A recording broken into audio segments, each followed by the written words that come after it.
Welcome to Pindar Poetry. We hope you learned something new. You begin by confirming what happened and why. Open Google Pay and tap the specific transaction to capture the details. Once done, note the amount, date, merchant name, and payment method so you can trace the money. Make screenshots of receipts and any error or refund messages. These are proof. If the merchant shows a pending refund, message them immediately with your evidence, because direct merchant refunds resolve most issues faster than platform disputes.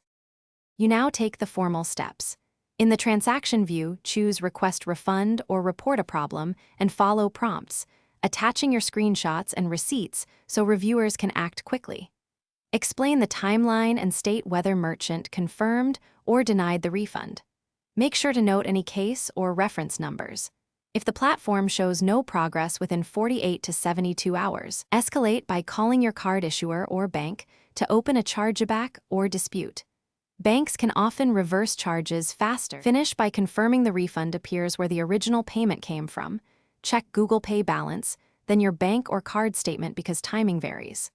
Allow up to 5 to 10 business days for processing, and follow up with the case ID when asking for status updates. If nothing shows, clear the Google Pay app cache, sign out and back in, and reopen your support ticket with updated evidence.